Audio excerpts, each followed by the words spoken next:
Assalamualaikum warahmatullahi wabarakatuh. Perkenalkan, nama saya Bidaniar SSTM Kep. Saya merupakan dosen tetap D3 Kebidanan Stikes Bina Generasi Pololi Mandar. Pada kesempatan ini saya akan menjelaskan mata kuliah saya yaitu Asuhan Kebidanan Pasca Persalinan dan Menyusui. Mata kuliah ini adalah merupakan mata kuliah wajib yang didapatkan di semester ganjil dengan jumlah SKS, 3 SKS, 1 SKS teori, dan 2 SKS praktikum. Sebagai seorang dosen, saya telah menerapkan Tridharma pendidikan, salah satunya adalah pengajaran. Sistem pengajaran yang saya terapkan adalah DEI, yaitu Delivery, Interaction, dan Assessment. Delivery di sini bagaimana cara saya menyampaikan materi agar materi tersebut dapat diterima dengan baik oleh mahasiswa. Nah, pada awal pertemuan saya menjelaskan kontrak perkuliahan dan kemudian menjelaskan rencana pembelajaran semester atau RPS. Yang kedua adalah interaction. Interaction di sini adalah bagaimana cara saya berinteraksi dengan mahasiswa agar tujuan dari pembelajaran itu dapat tercapai dengan baik. Nah, ada beberapa metode yang saya gunakan, yaitu yang pertama adalah interactive learning, kemudian diskusi, kemudian demonstrasi, dan belajar mandiri. Nah, untuk media pembelajaran yang saya gunakan adalah PPT atau PowerPoint. Nah, kemudian yang kedua adalah buku ajar yang ber-ISBN yang saya tulis sendiri dengan judul Asuhan Kebidanan Pasca Persalinan dan Menyusui. Buku ini disusun mengacu kepada silabus dan silabus yang dikembangkan melalui RPS. Kemudian assessment. Asesmen di sini adalah bagaimana cara saya melihat kemampuan mahasiswa, di mana dalam hal ini unsur yang saya nilai adalah kehadiran, kemudian tugas, kemudian praktikum, kemudian ujian tengah semester, dan ujian akhir semester yang dilakukan secara objektif. Nah, untuk pembelajaran di laboratorium, saya menyiapkan buku penuntun belajar Asuhan Kebidanan Pasca Persalinan dan Menyusui. Daftar tilik ini atau lembar checklist digunakan untuk memudahkan mahasiswa memahami prasat yang akan dipraktekkan di laboratorium. Nah, untuk sistem penilaian di laboratorium disusun dalam lembar checklist, kemudian lembar checklist ini mengacu kepada perencanaan dengan menggunakan skala 1. Skala 1 itu perlu perbaikan, kemudian ada langkah yang dihilangkan. Kemudian skala 2 adalah mampu, yaitu langkah benar dan berurutan, tetapi pembimbing atau penguji perlu mengingatkan. Yang ketiga adalah skala 3 adalah yaitu mahir. Langkah dikerjakan dengan benar tanpa perlu bantuan sesuai dengan urutan.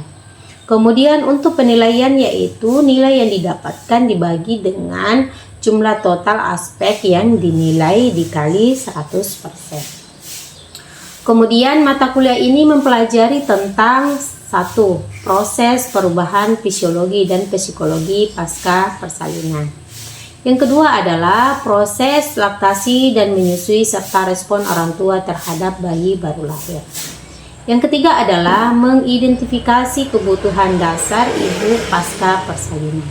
Yang keempat adalah melakukan asuhan kebidanan pada ibu pasca persalinan. Yang kelima adalah deteksi dini komplikasi pada pasca persalinan dan penanganannya. Yang keenam adalah melaksanakan program tindak lanjut asuhan pasca persalinan. Yang ketujuh adalah mendokumentasikan hasil asuhan kebidanan pasca persalinan.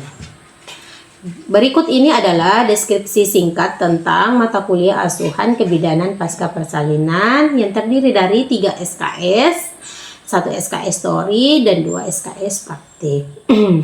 Mata kuliah ini memberikan kemampuan kepada mahasiswa untuk memberikan asuhan kebidanan pasca persalinan dan menyusui dan memperhatikan aspek budaya yang didasari aspek atau konsep perilaku dan sikap serta keterampilan dalam praktik kebidanan pasca persalinan dan menyusui dengan menggunakan pendekatan manajemen kebidanan. Pendekatan manajemen kebidanan ini berfokus kepada upaya preventif, kemudian promotif, dan memberikan asuhan kebidanan pasca persalinan berdasarkan kebutuhan ibu pasca bersalin dan perubahan fisiologi dan psikologi ibu masa nifas, serta deteksi dini komplikasi masa nifas dan melakukan pendokumentasian. Nah, berikut ini adalah materi pembelajaran yang diberikan. Yang pertama adalah diharapkan mahasiswa mampu menjelaskan konsep dasar pasca persalinan, pasca melahirkan. Yang kedua adalah diharapkan mahasiswa mampu memberikan asuhan tentang perubahan fisiologi pasca persalinan. Kemudian yang ketiga adalah diharapkan mahasiswa mampu menjelaskan proses laktasi dan menyusui. Yang keempat adalah diharapkan mahasiswa mampu menjelaskan respon orang tua terhadap bayi baru lahir. Yang kelima adalah diharapkan mahasiswa mampu menjelaskan proses adaptasi fisiologi dan psikologi ibu dalam pasca persalinan. Kemudian diharapkan mahasiswa mampu mengidentifikasi kebutuhan dasar ibu pasca melahirkan. Kemudian yang ketujuh adalah diharapkan mahasiswa mampu melakukan asuhan kebidanan pada ibu pasca melahirkan. Yang kedelapan adalah diharapkan mahasiswa mampu melaksanakan program tindak lanjut asuhan pasca persalinan. Kemudian yang kesembilan adalah diharapkan mahasiswa mampu melakukan deteksi dini komplikasi pada pasca melahirkan dan penanganannya. Kemudian yang ke-10 adalah diharapkan mahasiswa mampu melakukan pendokumentasian hasil asuhan pasca melahirkan. Nah, adapun materi pembelajaran pada mata kuliah ini adalah sebanyak 14 kali pertemuan. Tidak termasuk ujian tengah semester dan ujian akhir semester. Nah, pokok bahasan pada asuhan kebidanan pasca persalinan dan menyusui yaitu rencana pembelajaran semester atau RPS. Baiklah, berikut ini saya akan menampilkan video pembelajaran saya di kelas. Selamat menyaksikan.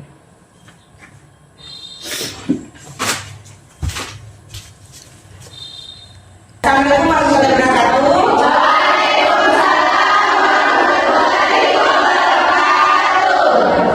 Alhamdulillah hari ini kita bisa bertemu kembali. Di pertemuan sebelumnya kita sudah membahas terkait dengan pembahasan konsep kebidanan, berdasarkan asuhan kebidanan bebas. Nah, ini untuk pertemuan kedua saya akan membawakan perubahan fisiologis masa nifas. Ya, terkait dengan perubahan fisiologis masa nifas ada beberapa hal yang terjadi ya dalam organ dan reproduksi wanita pasca melahirkan ya. Nah, apa saja yang berubah? Tentunya alat genitalia yang berkaitan pada saat proses persalinan itu berlangsung ya, seperti itu. Nah, yang pertama adalah perubahan sistem reproduksi ya, di mana sistem reproduksi ini kita awali dari uterus ya, di mana pada saat proses kehamilan berlangsung uterus itu ada pembesaran ya, ada pembesaran. Ketika pasca selesai melahirkan berarti ada pengecilan ya. Jadi yang membesar tadinya membesar kemudian mengecil kembali ya, dia tidak akan membesar seterusnya ya. Jadi pada saat selesai proses persalinan itu dia akan kembali kepada keadaan sebelum hamil ya, seperti itu. Nah, uterus atau rahim ya, pembentukan rahim atau introduction merupakan suatu proses kembali uterus pada kondisi sebelum hamil ya. Kemudian nah ini ada proses introduksi uterus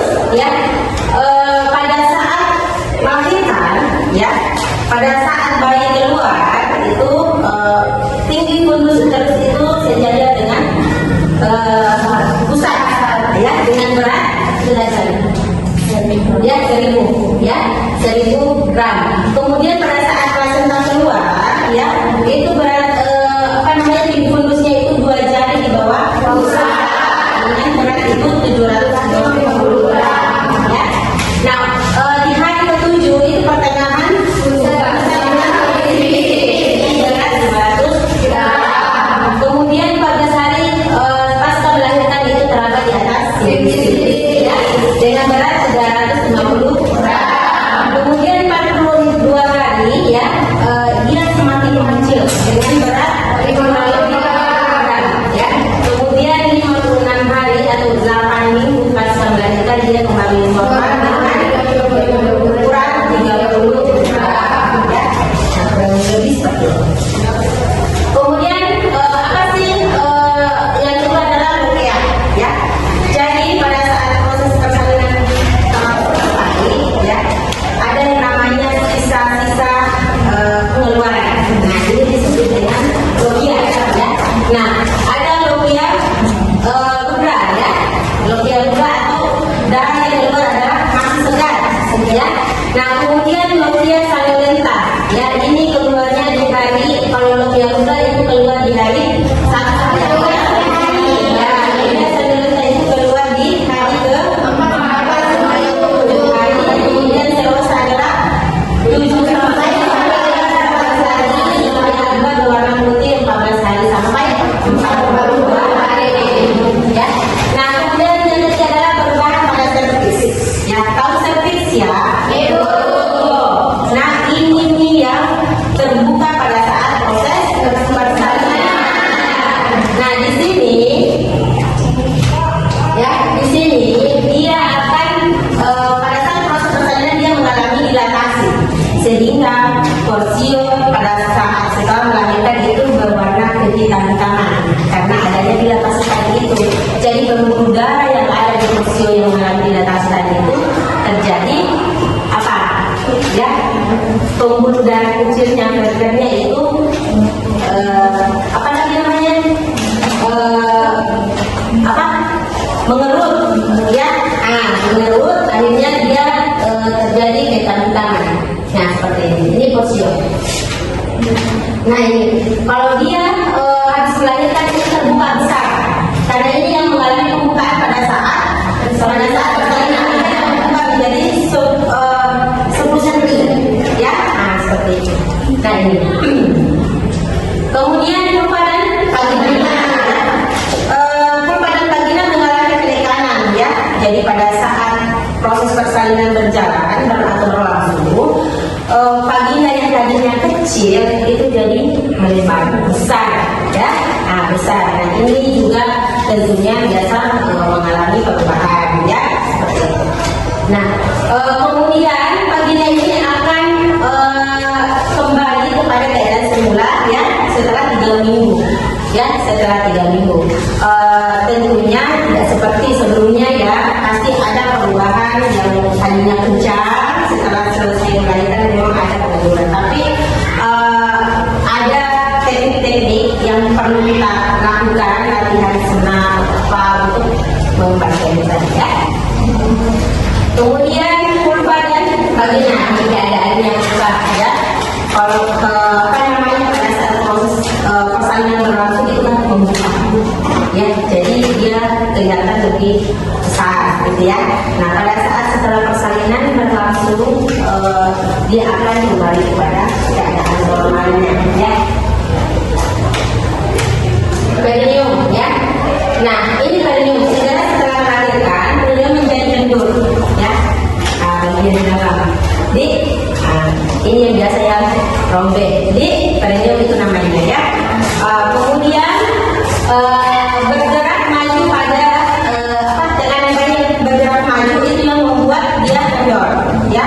Nah, itu pada hari kelima postpartum perineum mendapatkan kembali tonus otot ya. Biasanya ibu postpartum itu apa namanya ada latihan-latihan tertentu yang harus disampaikan oleh bidan ya, seperti itu. Kemudian nah apa namanya ada otot-ototnya akan kembali seperti semula ketika kita melakukan latihan-latihan tertentu ya.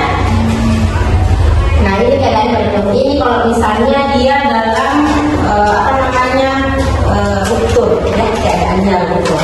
Jadi ini ada tingkat 1, 2, 3 ya sampai 4. Kemudian beban sistem pencernaan ya, pada umumnya ibu mengalami konstipasi ya. Setelah bersalin ya, pada saat bersalin biasanya ibu pada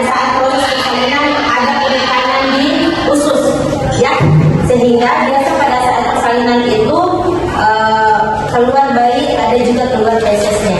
Nah, ini menandakan bahwa ada penekanan pada usus. Nah, ini usus inilah yang kosong. Jadi biasa terkadang ibu-ibu mengalami namanya konstipasi.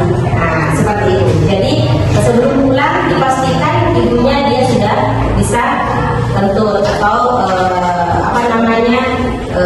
BAB, ya, seperti itu. Nah, perubahan sistem perkeminan, ya, setelah proses persalinan berlangsung biasanya ibu akan sulit untuk buang air kecil dalam 24 jam, ya. Urin dalam jumlah yang besar akan dihasilkan dalam waktu 12 sampai 36 jam postpartum. Biasanya sebenarnya ibu ada rasa ingin buang air kecil, hanya saja karena adanya luka pada perineum, sehingga ibu tersebut terkadang takut untuk ke kamar kecil untuk buang air kecil, ya, seperti itu, ya. Jadi kita sebagai seorang bidan harus disampaikan, ya, bahwa air kencing itu harus dikeluarkan, tidak boleh ditahan, ya, karena itu akan menghambat dari proses evolusi itu tadi, ya, seperti itu. Nah, perubahan sistem muskuloskeletal, ya, perubahan sistem muskuloskeletal ini yang kita ketahui bahwa setelah melahirkan, ya, ada pembesaran abdomen, ya, perut, sehingga otot-otot itu yang tadinya kencang jadi kendor, ya. Jadi ini sebagai seorang bidan kita harus punya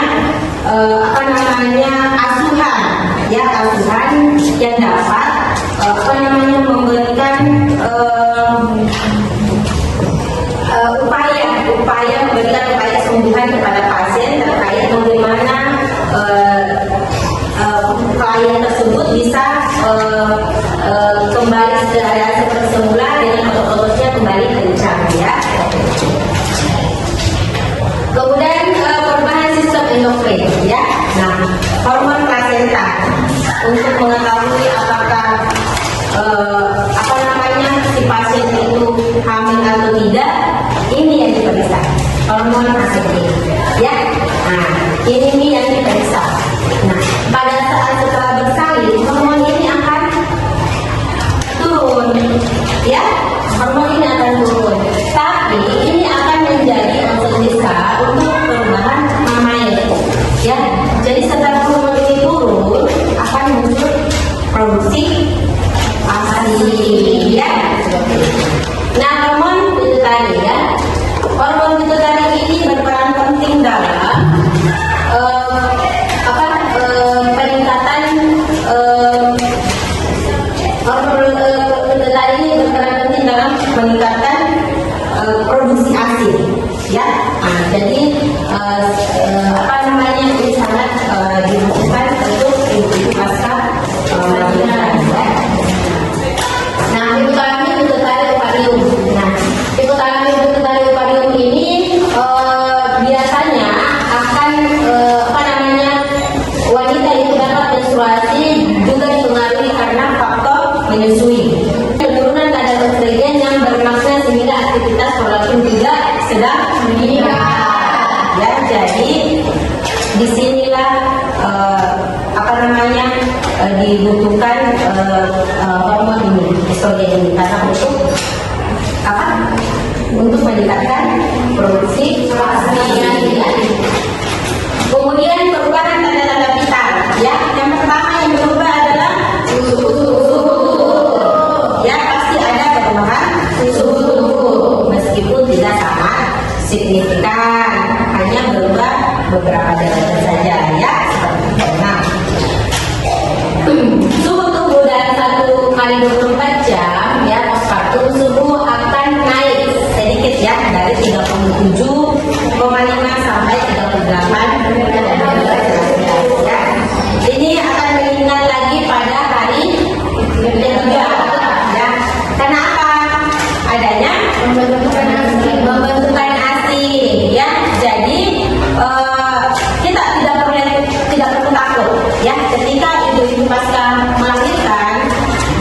hari ketiga biasanya meningkat suhu tubuhnya, ya, kemudian pemeriksaan tanda-tanda infeksi tidak ada, berarti kemungkinan dia apa namanya sedang dalam pembentukan ya, jadi nggak perlu khawatir ya. Kemudian berikutnya adalah nadi ya. Nah, normalnya nadi pada orang dewasa adalah ya. Kemudian tekanan darah ya. Tekanan darah biasanya berubah tapi tidak signifikan, dia masih dalam batas normal ya. Kalau dia melebihi batas normal biasanya disebut dengan preeklamsi ya. Jadi batas normal adalah berapa? 120 ya. Nah, itu tidak boleh lebih dari itu. Nah, kemudian pernapasan ya. Pernapasan, keadaan pernapasan ini akan mempengaruhi kalau ada kenaikan suhu meningkat, otomatis pernapasan juga akan meningkat ya. Sama juga kalau misalnya nadi meningkat ya, biasanya juga pernapasan juga akan meningkat ya, begitu ya. Ya, harus paham sampai di situ ya. Kemudian perubahan sistem hematologi ya. Perubahan sistem hematologi ini berkaitan dengan darah ya, hematokrit atau hemoglobin ya. Jumlah darah normal pada saat kita melahirkan berapa? 200 sampai 500 cc. Kalau lebih dari 500 dia masuk dalam perdarahan ya. Perdarahan terbagi menjadi dua ya, ada perdarahan primer, ada perdarahan sekunder. Perdarahan primer terjadi di waktu berapa jam pasca melahirkan? 1 kali 24 jam ya. Setelah 24 jam baru masuk ke dalam perdarahan sekunder ya. Penurunan volume dan peningkatan sel darah merah pada kehamilan diasosiasikan dengan meningkatkan hematokrit ya, dari HB pada hari ke-3 sampai hari ke-7 postpartum ya, yang akan kembali normal dalam 4 sampai 5 minggu pasca postpartum ya, atau setelah melahirkan itu akan kembali normal. HB hematokrit itu akan kembali normal setelah 4 sampai 5 minggu ya, seperti itu. Oke, ada yang mau ditanyakan? Ya, silakan. Saya akan mengambil dia di sini ya, bagaimana itu normalnya dibuka sebenarnya dalam berapa jam setelah melahirkan? Oke. Normalnya perkawinan pasca melahirkan itu kurang lebih 2 jam ya. Jadi sebaiknya ibu pasca melahirkan itu setelah melahirkan 2 jam dia sudah harus berkemih. Namun yang terjadi di lapangan karena adanya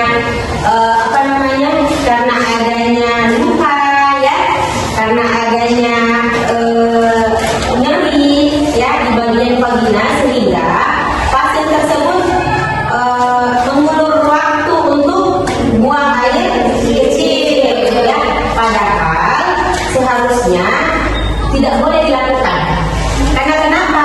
Ketika kandung kemih itu penuh, itu akan membuat kontraksi itu terhambat. Nah, kalau terhambat itu yang dapat menyebabkan perdarahan, terjadinya perdarahan. Ya, jadi kita harus tetap menyampaikan kepada pasien untuk tidak takut buang air